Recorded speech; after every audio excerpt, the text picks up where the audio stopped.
Ayan, for today's video mga kapaps, magluluto naman tayo ng hipon. Ito siya mga kapaps. Lalagyan natin ng tahong at konting pusit mga kapaps. So ngayon, lilinisan ko muna siya mga kapaps. Kaya mamaya na natin siya iluluto. So ito nga pala mga kapaps ang ating hipon. Medyo gupitan natin ang mga paa niya. Ayan. Tatanggalin lang natin ang kanyang mga paa at yung kanyang tusok. Yan mga kapaps. Yan. Yan. So nagupitan natin mga kapaps. Pwede naman natin ay, so ganito ko nga pala nililisan niya mga kapaps. Tutusokan nyo lang yung likod. Yan, nakita nyo. Yan. Ito, ang tinatanggal natin dyan. Yan. Yan. Yan. Tutok natin yung camera para makita natin mga kapaps. So yan nga mga kapaps. Natapos natin tanggalin yung mga bituan ng ano. So ito nga pala lulutuin natin mga kapaps. Yan. Tsaka ito. Yan, lulutuin natin mga kapaps. So mag-iwan na tayo ng ricado mga kapaps. So ayan mga kapaps. Kung napapansin nyo, marami siyang bawang mga kapaps. Yan. Para siyang ano. Ang luto na ito mga kapaps ay garlic shrimp. Siyempre, version ko, nilagyan ko siya ng tahong at pusit. Tayo natin kung masarap yung mga kapaps. Yan, hiwain na natin mga kapaps. So bilisan na natin. So ayan nga mga kapaps ang ating ricado. Yan, ang ating luluto ngayon. Yan mga kapaps. Tara, umpisa na natin lutuin yan. Balutuin pa ng iba mga kapaps. So mga kapaps, ayan. Lulutuin na natin. Una natin lalagay ay kanyang butter. Yan mga kapaps. Tutunawin muna natin ang kanyang butter. Wow, yummy. So ayan nga mga kapaps. Tunaw na. Then lagyan na natin yung bawang natin mga kapaps. Yun.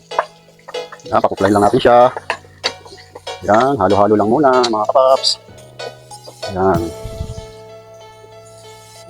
Ayan, shoutout nga pala kay Idol Jess na talagang supportive. Ayan. So yan, pwede na natin ilagay sibuyas. Yun. Mekos ulit natin yung mga kapaps. So yun na mga kapaps, lagay natin ito. Saka ito, lagay na natin yan. Saka yung onion spring natin, lagay na rin natin yan lahat. Ayan. Lagay na natin lahat na yan mga kapaps. Ayun. So ngayon, lagay natin ang paminta. Ang paminta natin na ito, lagay natin. Yun. And then, lagyan natin ang betting. Yan. Yun. Siyempre, lalagyan natin ang pampasarap. Dahil nandito ang magic. Yun. Magic na. Yan mga kapaps. So, ilagay na natin ang ating bidang-bidang hipon. Sure man. Mekos lang natin ang mga kapaps. Yan. Yun o. Saka natin ilagay ngayon yung pusit natin mga kapaps. Yan.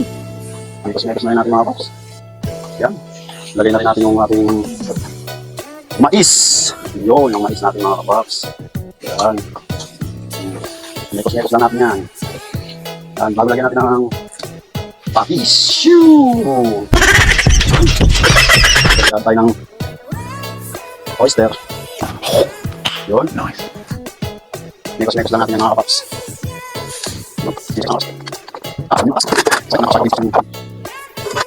A few moments later. Wow, yummy talaga. Fish fry. Yun o. Ito yung mga kapaps. Naka-spread pa siya mga kapaps. At abangan ulit natin ang pagkulo. So, ayan mga kapaps. At kumukulo na ang ating linuluto. Wow! So, ilagay na natin ang tahong natin mga kapaps. Yun! Pinaka-the best doon. Ito na mga kapaps. Pinekos natin yan. Diba? Ilagay natin ang onion spring. Putik.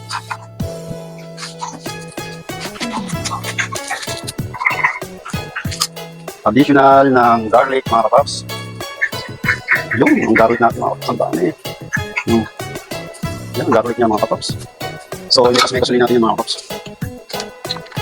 Kanamay.